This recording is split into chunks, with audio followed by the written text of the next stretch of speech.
You're here with Eugene Collins, president of the Baton Rouge branch of the NAACP, and I am here with a very special guest here today. Mr. Brandon Fontenot is in the building here today, and he's the new principal at Capitol High, man. How long you been over there at Capitol High? Well, we officially don't take the building until July 1 when it comes back to EBR, but I was hired April 24th.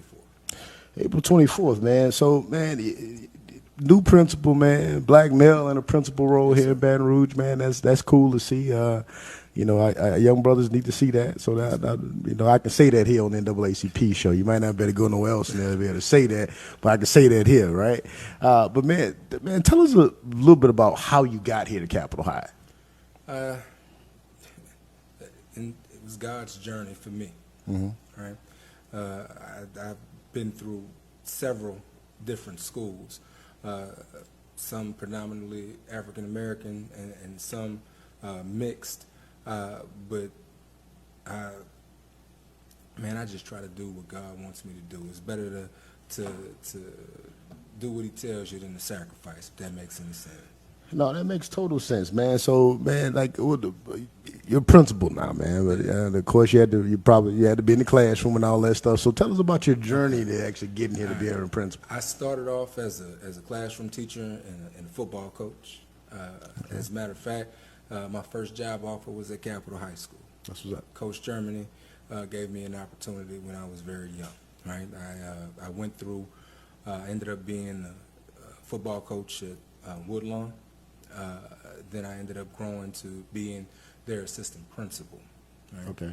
And I ended up out in St. Helena for about 4 years as their principal. Right. Then I came back to Baton Rouge and served at GO for a couple of years. And over the years we've had some success in transforming some schools and raising the school performance score of these schools. Right? Man, and so I was wondering where I knew the name Brandon Fontenot from, right? I coached a little ball too myself for a little while, right? So I remember you when you were coaching at Woodlawn High, man. You had some athletes over there too back in the gap, man. Yes, sir. We had some good kids. Yeah, y'all had some boys over there, man. My little brother went there for a little while before he ended up moving to Dallas. Xavier Collins. You coached him. I was trying to remember where I knew you from, man, but that's got to be where I know you from, man. He ended up moving to Dallas. Yeah, football coach. You know, you don't forget the names, man. Look like we both gained a little weight, but yeah, man. you don't forget the names, man. So Capitol High, man, like, and this school is just coming back into the district. Yes. That's something that the alumni really fought hard for. Yes, sir. Was to get this school back in the district. I remember talking to the alumni chair, man, who's a council person, yes, Councilman Cleve Dunn, and that was their push. Let's get this school back in the district so they can get the resources that the district, just has available.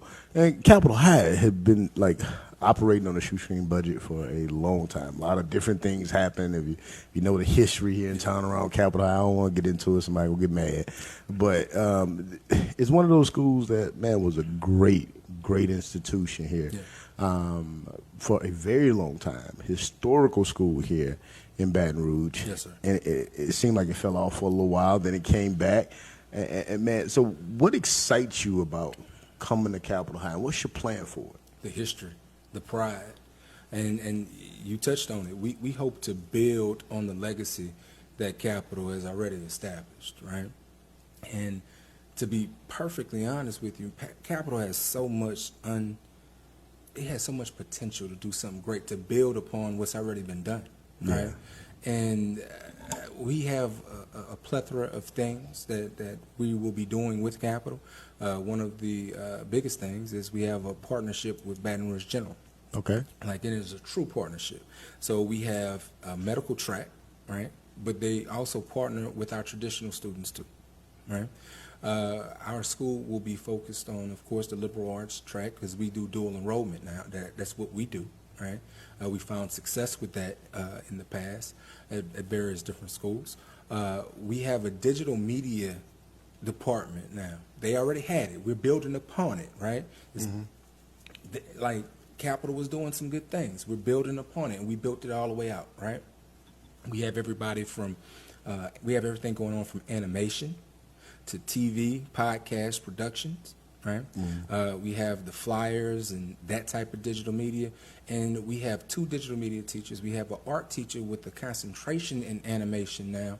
So we're really trying to push that component of the school, if that makes any sense. And the kids are interested in it, and we feel like they can be successful at it. No, man, I'm gonna tell you, and a lot of my stories start like this, right? I was critical of Capitol High once, right? And there was a young man over there, I forget his name, but he was a real sharp educator. And he invited me over. He's like, hey, man, you know, it's one thing just to see it from afar and see what's going on, but come over and check it out. And I went over there, and, you know, he showed me the program. So he showed me, like, not only do you have audio visual, but you had a full studio set up. You had kids there learning how to work the camera. You had kids there learning how to put graphics together. I mean, kids were leaving there and had a realistic opportunity to pursue filmmaking and all of that stuff. Yeah. And not only that, man, he took me out back, and I didn't know this. And yeah, man, I live like minutes from Capitol, right? I could walk to Capitol if I wanted to get sweaty down here in the southern heat. But like behind Capitol High, y'all were teaching agriculture. You had like a small farm back there. So it is a small farm back there. As a matter of fact, we were just in a meeting this morning about taking it from farm to table at the school, utilizing that as a pilot project that's going on. I don't want to say too much about it because I hadn't been cleared to talk about it just yet. I got you. But it's just funny that you say that because, yes, Capitol has some good things going on. And we want to build upon it and keep that momentum. I can't even get it out. keep it going. They know what you mean. Yeah. And to keep it going and just make all of our folks proud of us and proud of these kids because there's some good kids there. You know, and speaking of that, it's important that they know that they will not automatically just roll over. They have to apply to be in the East Baton Rouge Parish school system. Okay. Right? And further, those kids, the LSHA, our athletic governing body, has made a ruling per the Office of Student Athletics of EBR, right, that those kids, if they stay there, it's just like normal, they'll be eligible, meaning that the kids that were at the charter stay there, they'll be eligible. If they choose to leave, they would have to return strictly to their home school to be deemed eligible. And for a good portion of them, we would now be their home school. I got you. Because I remember that was a concern when this first came about. It's like, hey, what's going to happen with some of the kids there? So y'all have created a plan to keep those kids there if they want to stay. Some of them want to stay. Yeah, some of them may want to leave, but if they want to stay. And we want all our babies. Let me be clear. Let's be clear. We want all our children, right? We feel like we can pour into those kids and sow a good seed. That's cool, man. Because man, Capitol High has been such a resource here in Baton Rouge, man. And I ain't go to Capitol. I ain't go to McKinley. I wanted to go to McKinley, man. My grandmother wouldn't let me. She sent me out there to tear. I love my Trojans, right? But I ain't gonna lie. I wanted to go to McKinley bad, right? I wanted to play that in McKinley versus Capitol game. Man. Like I wanted to play in that. I grew up. All my cousins had and stuff like that. I was disappointed I couldn't get to do it. But it was when you said Capitol or you said McKinley, like those names here in Baton Rouge, like they were synonymous. Like it was a difference when you talked about those two schools. Well, you know, Capitol is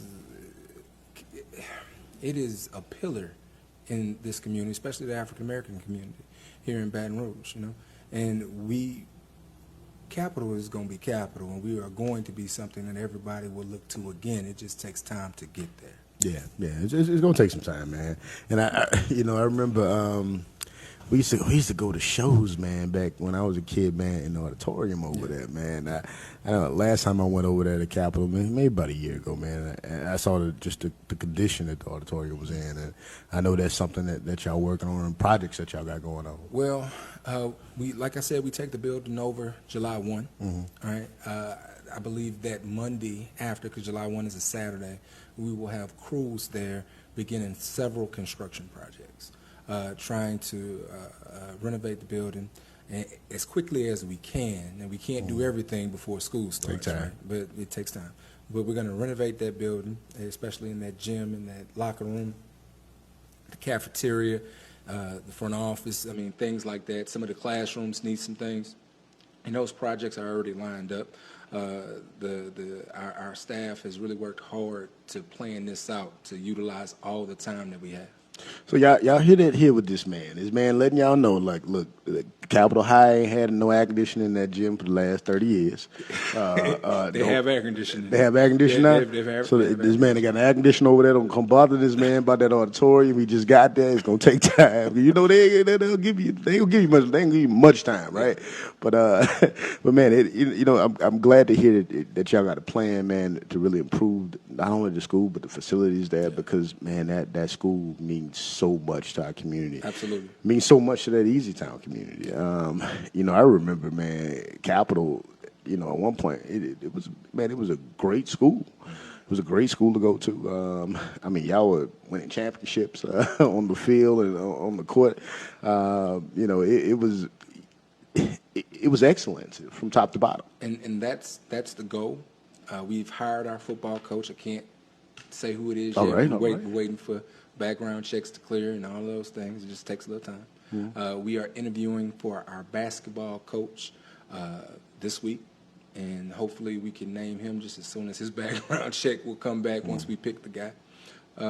We are going to hit the ground running because you touched on it. Capitol has been for years associated with excellence and championships and things like that, and that's just one component of it for us, because athletics plays a big part. It's important, right? It's important, and we're putting the same attention in the academic side too. We want to do everything. We don't want to be known for just one thing. We just don't want to be known for football. We got a basketball team too, and we think they're pretty good.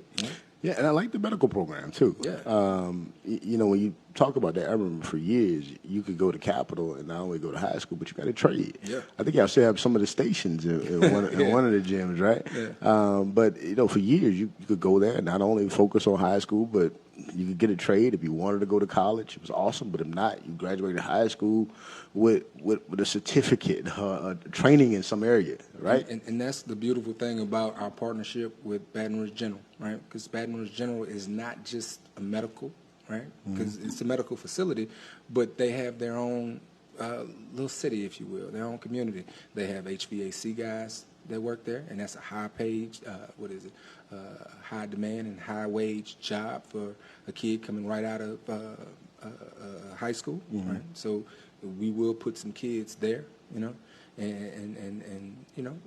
so we are going to try to catch all of our kids, not just the digital media kids, not just the HVAC kids, and not just the kids that are going to that associate degree track or to the 4-year career college, right? We want to educate all our children.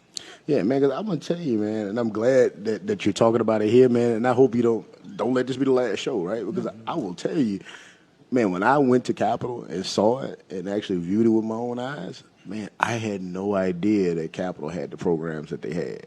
And like, again, I live minutes away, right? And you want to keep up with this, with what's going on with the district, but I had no idea that all of the programs that Capitol at the time was offering, and now you're expanding on that with the medical stuff.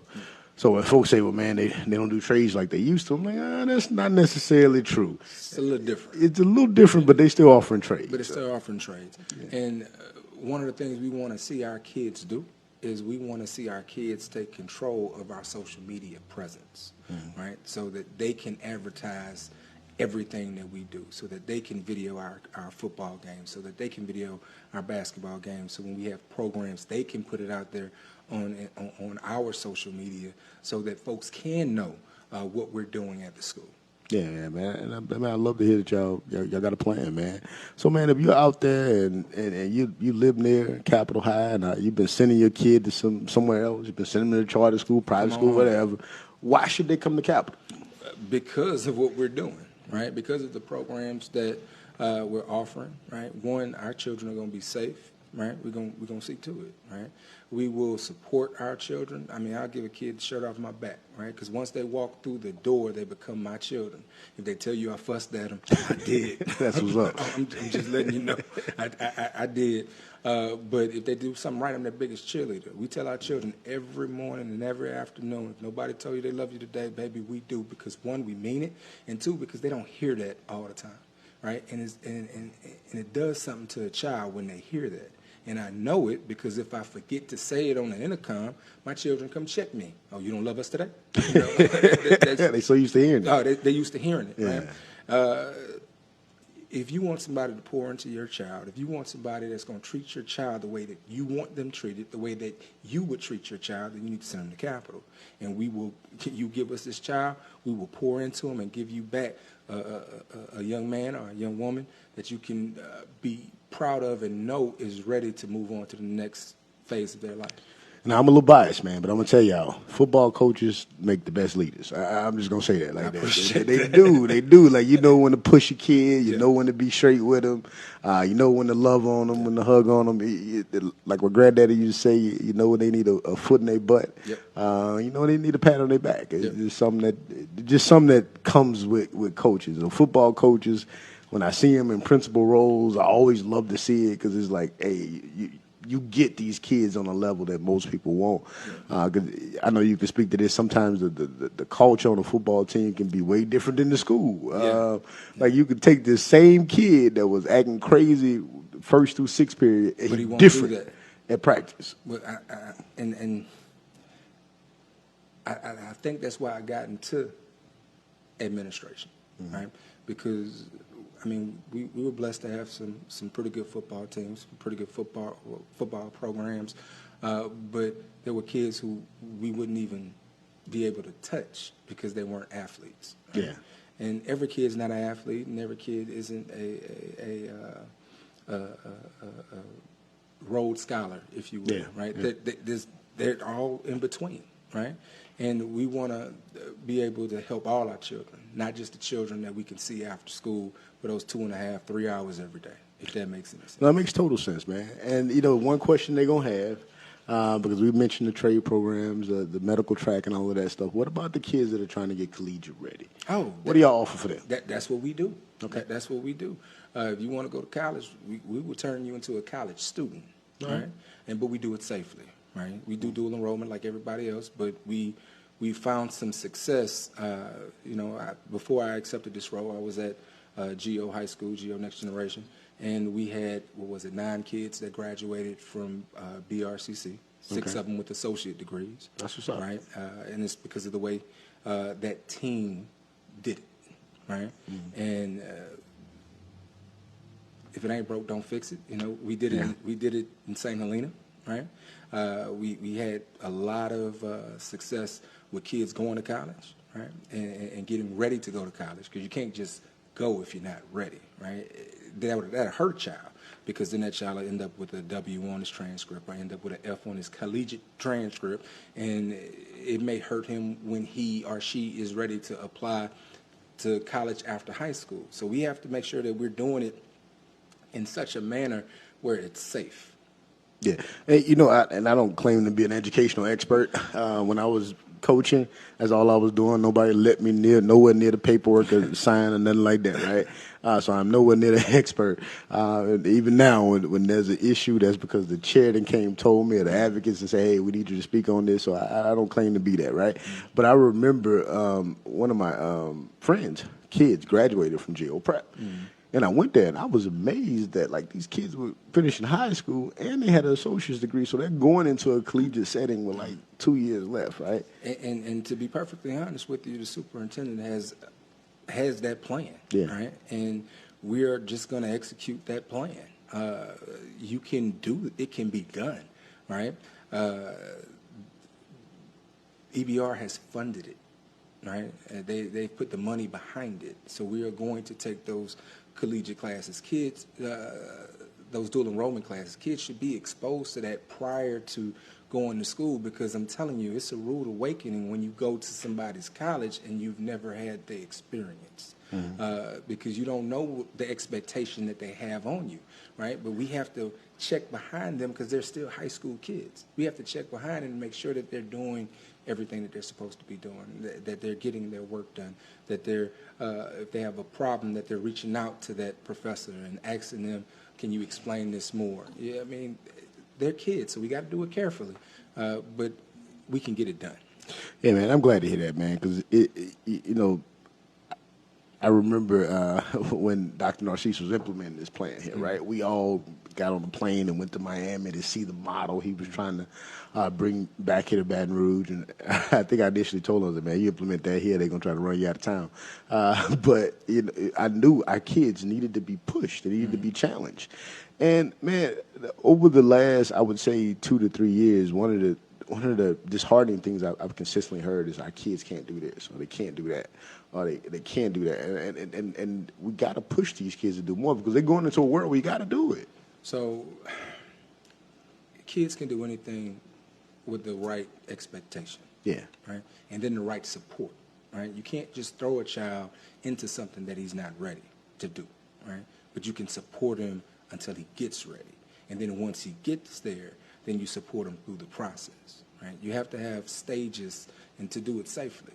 You know, I've just seen it done. I've seen children get associate degrees. I've seen 6 of them get associate degrees.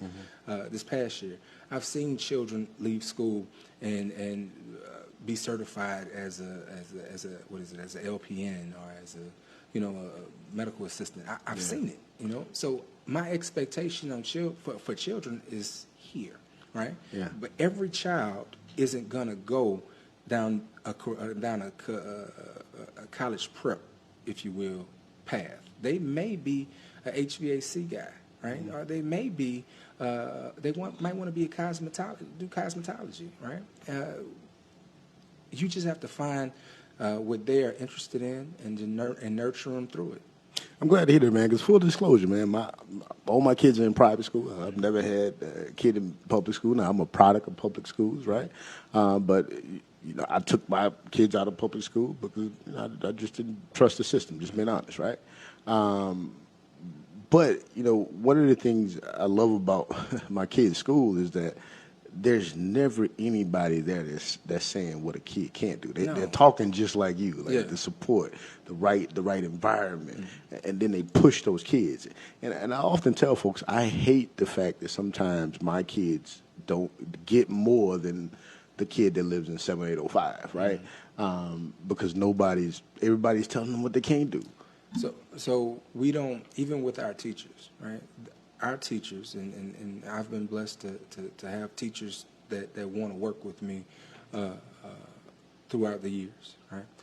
Our teachers know that you can't come in our data meetings, because we have data meetings about our children, specifically our children.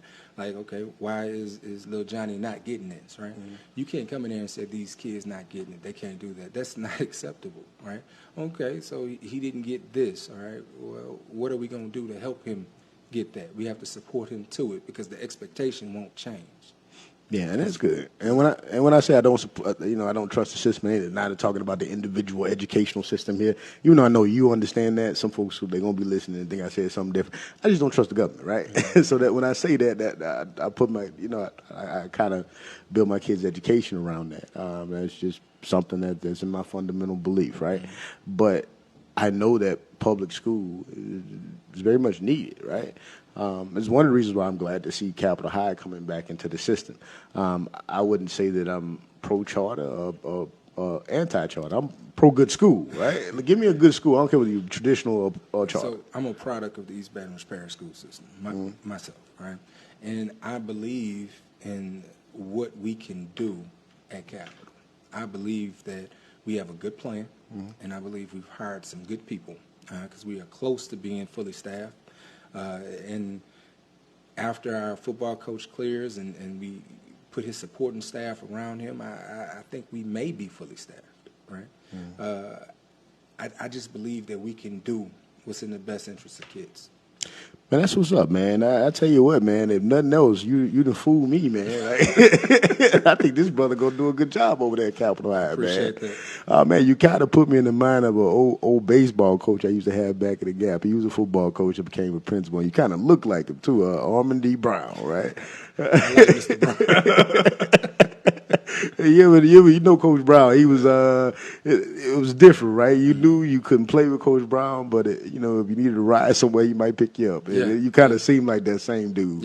Yeah. Man, so man, it's been good having you here today, man. I appreciate you having me. Anything else you want to share, man, with the folks before we get out of here? Yeah, we have a block party that is scheduled for July 8th. And we are inviting all the kids, current kids. It's a joint effort with EBR and the Capitol High School Alumni Association. And we're inviting all the current children, all the kids that are interested in it, in Capitol. Folks that are interested in Capitol, please come out, see what we have going on. Man, the NAACP, I'm committing now. We're going to be there on July 8th, and we want y'all to be there on July 8th as well. Tell them what time again. You're going to ask me what time. Well, you know what?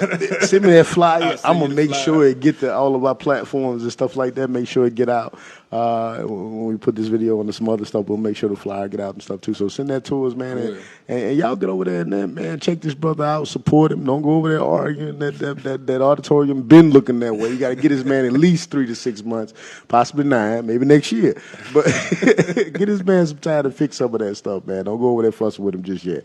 But man, I've been here with Brandon Fontenot, the new principal at Capitol High School. Man, look, and sound like this brother really want to work hard to restore that glory that used to be over there, man. So, man, look forward to working with you, brother. Likewise, man. All right. Appreciate it.